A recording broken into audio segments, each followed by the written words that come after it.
Hello बच्चों, आज हम क्लास 10 साइंस का फर्स्ट चैप्टर पढ़ेंगे जिसका नाम है chemical reactions and equations.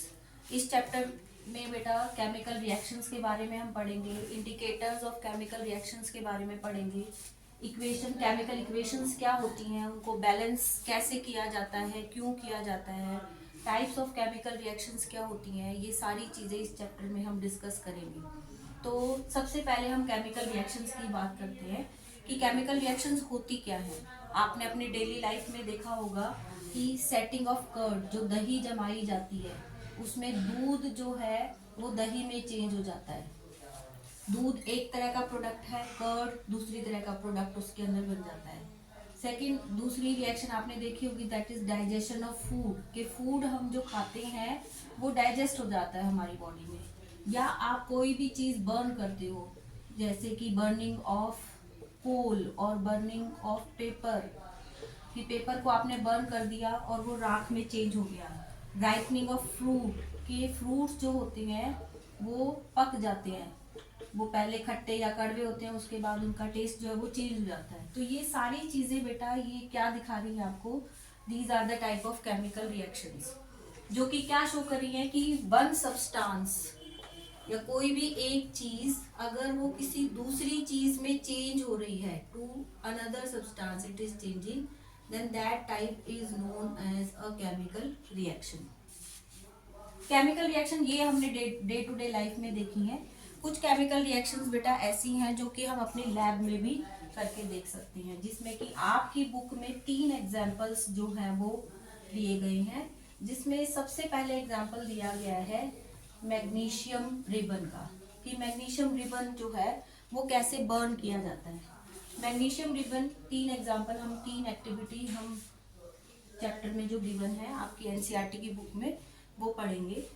First जो एक्टिविटी दी गई है 1.1 एक्टिविटी है, उसमें क्या कहा गया है कि आप 2 to 3 centimetre long magnesium ribbon आप ले लीजिए और उस मैग्नीशियम रिबन को आप रब कर लीजिए विद सैंड पेपर।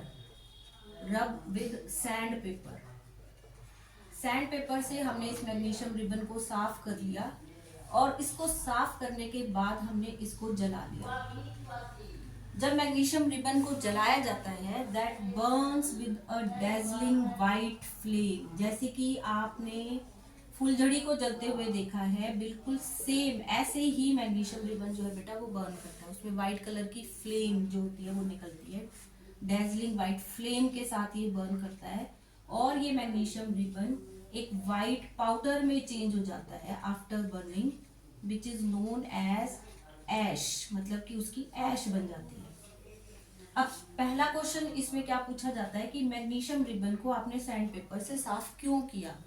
क्यों साफ किया जाता है इसको, ताकि इसके ऊपर से प्रोटेक्टिव जो लेयर है मैग्नीशियम के ऊपर, protective layer of magnesium oxide, उसको हटाया जा सके, इसीलिए इसको साफ किया जाता है।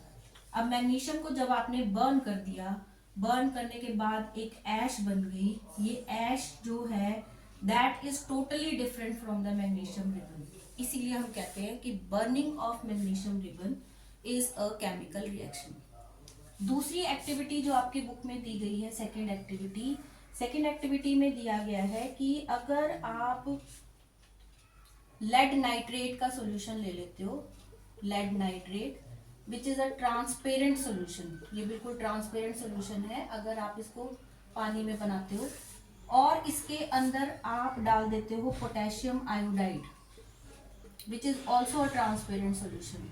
पोटेशियम आयोडाइड भी ट्रांसपेरेंट है, लेड नाइट्रेट भी ट्रांसपेरेंट है, लेकिन जब आप इन दोनों चीजों को मिक्स करते हो तो it will form yellow coloured substance. उस येलो कलर्ड सब्सटेंस को हम येलो पीपीटी या येलो प्रेसिपिटेट भी बोलते हैं। तो एक नया सब्सटेंस बन गया कि पहले दोनों चीजें ट्रांसपेरेंट थी, अब आपके पास एक येलो कलर का सब्सटेंस बन गया और ये येलो कलर का सब्सटेंस जो बनेगा वो लेड आयोडाइड का बनेगा। तो यहाँ पर भी देखो, दो चीजें हमने ली और एक अलग से चीज हमारे पास बन गई। It is a type of chemical reaction. Third type या थर्ड एक्टिविटी जो आपके बुक में दी गई है, दैट इज कि जिंक ग्रेन्यूल्स ले लिए गए हैं। जिंक ग्रेन्यूल्स के अंदर आपने एसिड कोई भी ऐड करना है, वो HCl भी हो सकता है, H2SO4 भी आप ले सकते हो, कोई भी एक एसिड आपने इसके अंदर मिक्स कर दिया तो हम देखते हैं कि बबल्स निकलते हैं और एक गैस जो है वो इवॉल्व होती है, बबल्स ऑफ गैस जो है वो इवॉल्व हो जाती है। तो ये 3 एक्टिविटीज आपकी बुक में बेटा गिवन है which shows the chemical reaction. अब इन सारी एक्टिविटीज से हमने क्या कंक्लूड किया कि जब भी कोई केमिकल रिएक्शन अकर करती है तो हमेशा एक ऐसा प्रोडक्ट बनता है जिसकी प्रॉपर्टीज पहले वाली रिएक्टेंट्स की प्रॉपर्टी से बिल्कुल डिफरेंट थी। अब ये रिएक्टेंट्स क्या है कि जब भी कोई चीज, ये है जैसे लेड नाइट्रेट है, पोटेशियम आयोडाइड है, यहाँ पर हमने मैग्नीशियम रिबन लिया और जब ये ऑक्सीजन के साथ ये बर्न करेगा तो ये जो दो चीजें आपस में रिएक्ट करी हैं, these are called as reactants. इनको हमने नाम दे दिया रिएक्टेंट्स का। उसके बाद इन दोनों के रिएक्ट होने के बाद जो चीज बनी, जो सब्सटेंस आपके पास बना, that is called as product. Product की जो प्रॉपर्टीज होंगी that are totally different from the properties of the reactant. उस केस में हम कहते हैं कि these activity are showing the chemical reactions. अब केमिकल रिएक्शंस क्या है? Chemical reaction is a type of reaction, या हम कह सकते हैं it is a type of process in which a new substance with new properties are formed. It is a process. chemical reaction की हम definition हम कैसे लिखेंगे? इन सारी एक्टिविटी से हमने क्या कंक्लूड किया कि केमिकल रिएक्शन जो है that is a process in which a new substance with new properties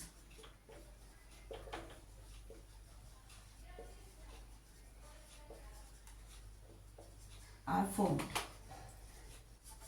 नया सब्सटेंस है, नई प्रॉपर्टीज हैं, जैसे कि मैग्नीशियम रिबन से ऐश बन गई, लेड नाइट्रेट और पोटेशियम आयोडाइड से येलो कलर का प्रेसिपिटेट बन गया, जिंक ग्रेन्यूल से कोई गैस इवॉल्व होना शुरू हो गई।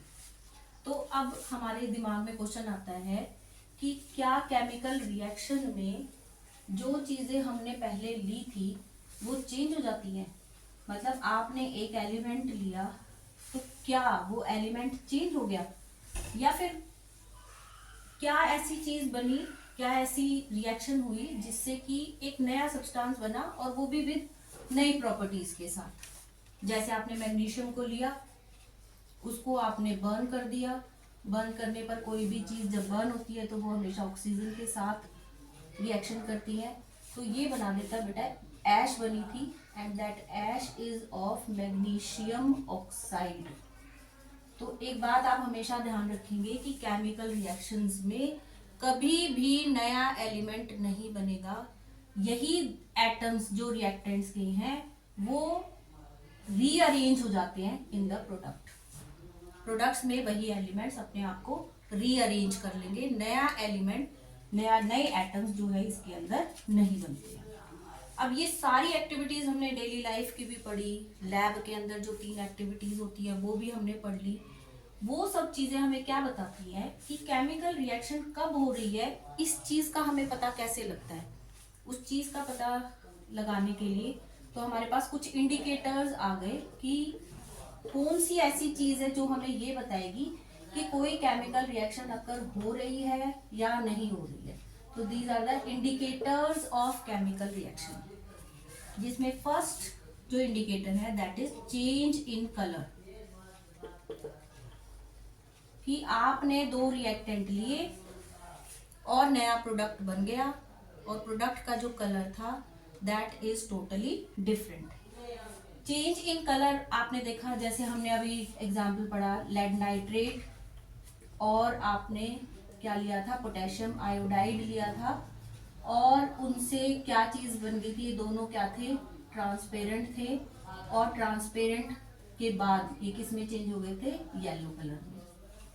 इसी का एक और एग्जांपल है कि अगर आप सल्फर डाइऑक्साइड गैस को पोटेशियम डाइक्रोमेट में से पास कर दो पोटेशियम डाइक्रोमेट में से पास कर दो। पोटेशियम डाइक्रोमेट जो कि ऑरेंज कलर का है, अगर आप उसमें से सल्फर डाइऑक्साइड गैस को पास कर दोगे तो इसका कलर ग्रीन हो जाएगा। तो ये चेंज इन कलर क्या शो कर रहा है? It is showing chemical reaction.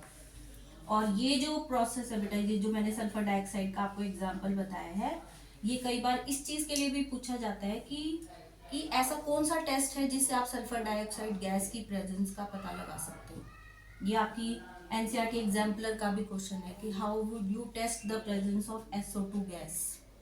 तो ये आप इसमें भी याद कर सकते हो।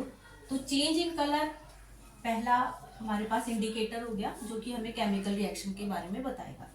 सेकेंड इंडिकेटर है हमारे पास चेंज इन स्टेट, कि स्टेट में चेंज हो जाए। चेंज इन स्टेट, स्टेट कौन सी? Solid liquid gas. 3 states of matter है हमारे पास, सॉलिड लिक्विड एंड गैस। इसका एक बेस्ट एग्जांपल है कि आपने हाइड्रोजन गैस ली, ऑक्सीजन ली और उसको रिएक्ट करा दिया and it will form water which is in liquid form.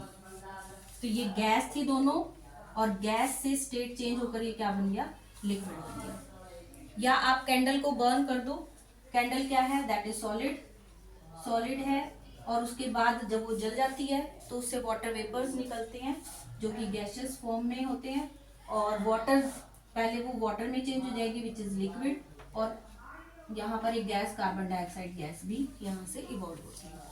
तो ये चेंज इन स्टेट जो है that is also an indicator of chemical reaction. Third indicator है इसमें बेटा इवोल्यूशन ऑफ गैस, कि कोई भी गैस अगर इवॉल्व होती है तो हम ये मानते हैं कि chemical reaction is taking place. Evolution of gas, ये एग्जांपल अभी हमने थर्ड एक्टिविटी जो मैंने आपको बताई थी वो उसमें पढ़ा था। हमने क्या लिया था? हमने जिंक ग्रेन्यूल्स लिए थे और इसके अंदर हमने HCl हाइड्रोक्लोरिक एसिड या H2SO4 एसिड जो है वो डाल दिया था। तो अगर ये HCl के साथ रिएक्ट करती है it will form ZnCl2 and hydrogen gas will be evolved.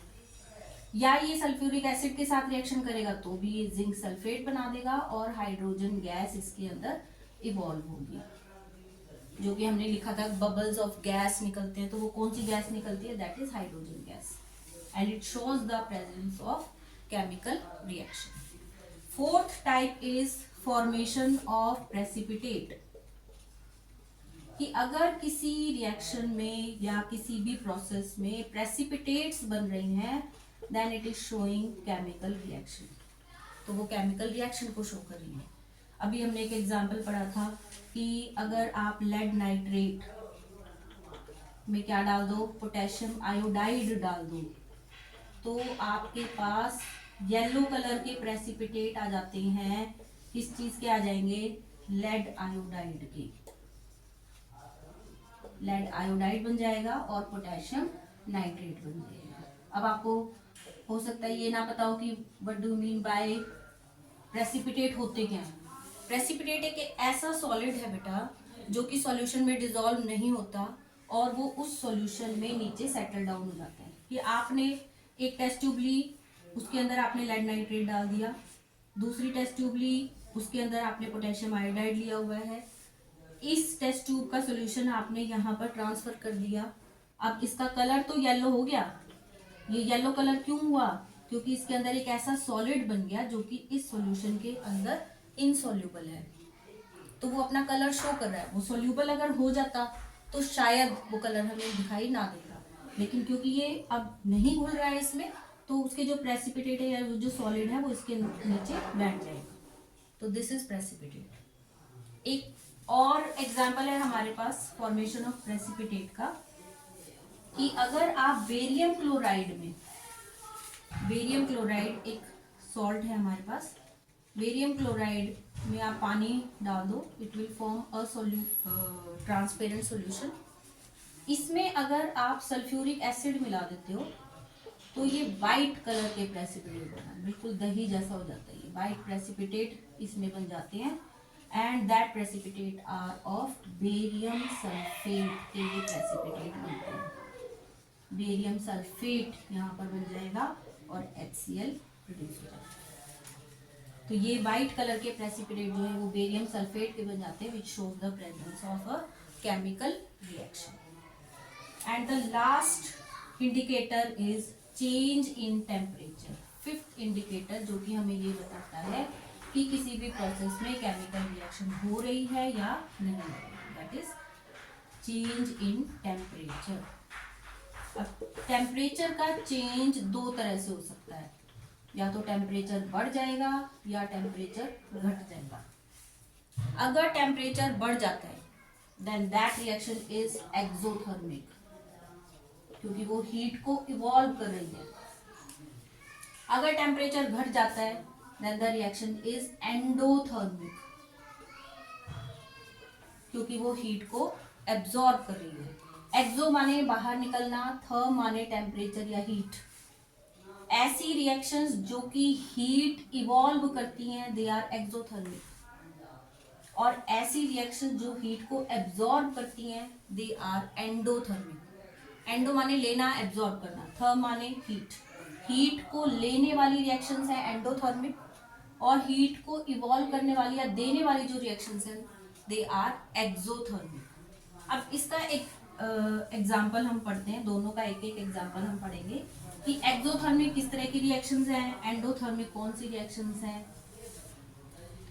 Exothermic का एग्जाम्पल हम पढ़ते हैं कि क्विक लाइम जो होता है, चूना जिससे पहले घरों में सफेदी की जाती थी, अगर उसमें वाटर ऐड कर दिया जाए तो ये बहुत बुलबुलों के साथ कार्बन डाइऑक्साइड गैस भी निकलेगी, और बुलबुलों के साथ ये इतना गर्म हो जाता है बेटा कि इसका टेम्परेचर बहुत हाई चला जाता है। तो वो हाई टेम्परेचर क्यों हुआ? क्योंकि जैसे ही आपने क्विक लाइम में पानी डाला, इसमें से हीट बाहर निकलनी शुरू हो जाएगी और साथ में ये बना देगा स्लेक्ड लाइम। Slaked lime. अब इनके फॉर्मूले भी आपको याद करने जरूरी है। क्विक लाइम होता है कैल्शियम ऑक्साइड CaO, वाटर आपको पता ही है H2O, and it will form slaked lime CaOH twice and heat is evolved.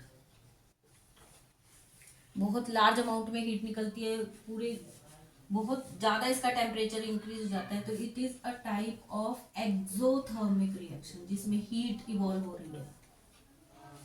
Second endothermic reaction है कि अगर आप NH4Cl ले लो, अमोनियम क्लोराइड, ये सारे फॉर्मूले आपने 9th क्लास में पढ़े हैं। अमोनियम क्लोराइड में अगर आप वाटर डाल दो तो वो डिजोल्व तो हो जाएगा इसके अंदर, NH4OH और HCl बन जाएगा, लेकिन यहाँ पर जो टेस्ट ट्यूब होगी वो बिल्कुल ठंडी हो जाएगी। ठंडी क्यों हुई? क्योंकि इसने हीट को एब्जॉर्ब कर लिया। तो it is a type of endothermic reaction. इसी तरह से बेरियम हाइड्रोक्साइड को अगर आप वाटर में डिसॉल्व कर देते हो तो भी वो एक तरह की एंडोथर्मिक रिएक्शन है। तो ये सारी हमने टाइप ऑफ केमिकल हमने इंडिकेटर्स ऑफ केमिकल रिएक्शंस पढ़े कि किस किस चीज के इवॉल्व होने से हमें ये पता चलता है कि केमिकल रिएक्शन हो रही है या नहीं हो रही है। इसी में फिर हम नेक्स्ट आगे बढ़ते हैं कि केमिकल इक्वेशन का क्या मीनिंग है, what do you mean by chemical equation. अब मैंने कहा आपको कि मैग्नीशियम लो, उसको जला दो और जलने के बाद वो ऐश बना देता है, तो आप इसको लिखोगे कैसे? इसको लिखने की जो प्रोसेस है दैट इज केमिकल इक्वेशन। मैंने कहा मैग्नीशियम मैंने लिया, मैग्नीशियम को मैंने बर्न किया तो ये ऑक्सीजन के साथ बर्न होगी and it will form ash of magnesium oxide. ये मैग्नीशियम ऑक्साइड, ये वर्ड इक्वेशन कहलाती है। This is called as word equation. इसको और छोटे तरीके से हम कैसे लिख सकते हैं कि अगर मैं मैग्नीशियम का सिंबल लिख दूं मैग्नीशियम Mg, ऑक्सीजन का सिंबल लिख दूं O2 और मैग्नीशियम ऑक्साइड का सिंबल लिख दूं MgO, तो ये और छोटी रिएक्शन हो जाएगी। It is a chemical equation. ये एक केमिकल इक्वेशन है। तो केमिकल इक्वेशन को आप डिफाइन कैसे करोगे कि आपने केमिकल रिएक्शन ली, उसको आपने पहले वर्ड्स में लिखा, उसको और छोटा करने के लिए उसको आपने सिंबल्स में लिख दिया, तो हम इसको लिख सकते हैं it is the symbolic representation of a chemical reaction. Symbolic representation of a chemical reaction, कि किसी केमिकल रिएक्शन को सिंबल्स में रिप्रेजेंट करना केमिकल इक्वेशन कहलाता है। जो इक्वेशन जैसी थी हमने वैसी लिख दी, इसको हमने कुछ नहीं छेड़ा, ना हमने इसको बैलेंस किया, ना हमने मतलब जैसा हमने सोचा, जैसा हमने लिया किसी भी टेस्ट ट्यूब में या लैब के अंदर, उसको हमने एज इट इज लिख दिया बिना बैलेंस किए हुए। This type of reaction is called as skeletal chemical equation, मतलब बेसिक केमिकल इक्वेशन है ये आपको सिर्फ जनरल इंफॉर्मेशन दे रही है कि आपने मैग्नीशियम लिया, उसको बर्न किया और उसके बर्न होने के बाद मैग्नीशियम ऑक्साइड बन गया, और कोई इंफॉर्मेशन ये आपको प्रोवाइड नहीं की कर रही कि कितना आपने मैग्नीशियम लिया, कितना ऑक्सीजन यूज हुआ, कितना मैग्नीशियम ऑक्साइड बना, किस स्टेट में ये था, किस स्टेट में ये था, किस में ये था, आपको कोई इंफॉर्मेशन ये प्रोवाइड नहीं कर रही। तो ऐसी जो इक्वेशन है जिसको हमने सिर्फ सिंबॉलिकली रिप्रेजेंट कर दिया है, that type is known as skeletal chemical equation. लेकिन हमने एक लॉ पढ़ा था बेटा 9th क्लास में, law of conservation of mass, which states that mass can neither be created nor be destroyed। कौन सा लॉ था? लॉ ऑफ कंजर्वेशन ऑफ मास। ये एक लॉ था हमारे पास जिसमें हम कहते थे कि मास को ना बनाया जा सकता है ना घटाया जा सकता है, और कि जो लेकिन यहाँ पर स्केलेटल इक्वेशन में अगर हम देखें तो हम देखते हैं कि मैग्नीशियम तो हमने एक एटम ले लिया, यहाँ पर भी एक एटम बन गया, लेकिन यहाँ हमने ऑक्सीजन के 2 एटम लिए थे और यहाँ सिर्फ एक ही रह गया, तो एक एटम ऑक्सीजन का गया कहाँ?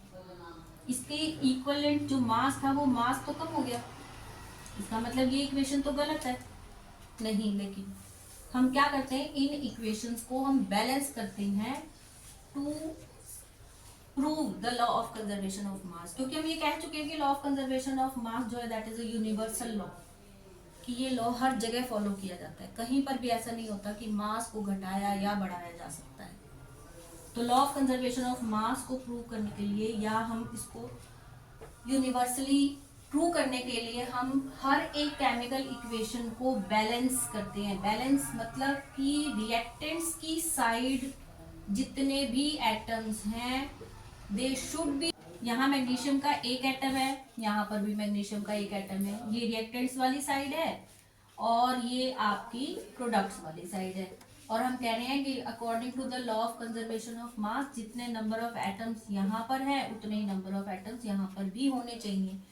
यहाँ देखिए आप ऑक्सीजन के केवल यहाँ पर 2 एटम्स हैं, लेकिन यहाँ पर ऑक्सीजन का केवल एक ही एटम है, तो हमें क्या करना पड़ेगा, इस रिएक्शन को या इस इक्वेशन को हमें बैलेंस करना पड़ेगा। तो बैलेंसिंग के बेटा कुछ रूल्स हैं कि जब भी हम इक्वेशन को बैलेंस करना शुरू करते हैं तो बैलेंसिंग के लिए हमें कुछ रूल्स फॉलो करने पड़ते हैं कि जो चीज जैसी है वो वैसी ही रहेगी। यहाँ पर अगर आपने मैग्नीशियम को ऑक्सीजन को 2 बनाना है तो इसका फॉर्मूला आप चेंज नहीं करोगे, ये फॉर्मूला जैसा है वैसा ही रहेगा, फॉर्मूला आप कभी भी चेंज नहीं करोगे। दूसरी बात कि जब भी आपने नंबर ऑफ रिएक्टेंट्स के एटम या प्रोडक्ट्स के एटम को बढ़ाना या घटाना है तो हमारे पास सिर्फ बढ़ाने का तरीका है, आप उसको केवल इंक्रीज कर सकते हो, डिक्रीज नहीं कर सकते, और इंक्रीज भी बाय मल्टीप्लिकेशन। मल्टीप्लिकेशन से ही आप किसी भी चीज को इंक्रीज या डिक्रीज करोगे, आपके पास प्लस करने का, माइनस करने का या डिवाइड करने का कोई ऑप्शन नहीं है। ये दो रूल्स जो हैं वो आपने फॉलो करने हैं। दूसरी बात कि जिस भी चीज से आप रिएक्टेंट्स की साइड पर एटम्स को या प्रोडक्ट्स की साइड पर एटम को मल्टीप्लाई कर रहे हो, मान लिया आपने 2 से उसको मल्टीप्लाई कर दिया, तो आप यहाँ नहीं लिखोगे, नहीं, इसको आप इसके सामने लिखोगे। और अगर आपने सामने लिख दिया, मान लिया आपके पास फॉर्मूला है Fe3O4 और आपको यहाँ पर 2 लिखना है, तो ये 2Fe के एटम से भी मल्टीप्लाई होगा और ऑक्सीजन के एटम से भी मल्टीप्लाई होगा। मतलब यहाँ पर अब पहले आयरन के अगर 3 एटम्स थे तो अब 6 हो गए हैं, और यहाँ ऑक्सीजन के पहले 4 एटम थे तो अब 8 हो गए हैं। अगर आपने ये स्टोकियोमेट्री किसी भी फॉर्मूला के सामने लगा दी तो उसके अंदर जितने भी एटम्स हैं वो सबसे मल्टीप्लाई होगा, किसी एक से मल्टीप्लाई नहीं होगा। तो ये रूल्स फॉलो करते हुए अगर हम ऊपर वाली रिएक्शन को magnesium plus oxygen giving out magnesium oxide, इसको अगर हम बैलेंस करते हैं तो देखो हम कैसे बैलेंस करेंगे कि आपके पास है magnesium plus oxygen gives out MgO। पहले आप मैग्नीशियम मतलब जितने भी आपके पास एलिमेंट्स हैं उनके एटम्स को आप यहाँ पर लिख लो सिंबल, फिर रिएक्टेंट्स वाली साइड पर जितने एटम है यहाँ पर देखो मैग्नीशियम 1 है, प्रोडक्ट्स वाली साइड पे जितने हैं वो लिख लो। ऑक्सीजन यहाँ पर कितने हैं, 2 हैं, यहाँ पर कितना है, 1 है। अब आप इनको बैलेंस करना शुरू करो। मैग्नीशियम ऑलरेडी बैलेंस्ड है, आपको सिर्फ ऑक्सीजन बैलेंस करना है। ऑक्सीजन में प्रोडक्ट की साइड पर 1 एटम है, रिएक्टेंट की साइड पर 2 एटम है। तो हम क्या करेंगे, यहाँ पर अगर मैं इसको 2 कर बना दूं तो ये भी बैलेंस हो जाएगा सारा। तो मैं क्या करूंगी, इसको 1 को मैं 2 से मल्टीप्लाई कर दूंगी, क्योंकि मैंने कहा कि मल्टीप्लीकेशन का ही एक ऑप्शन है हमारे पास।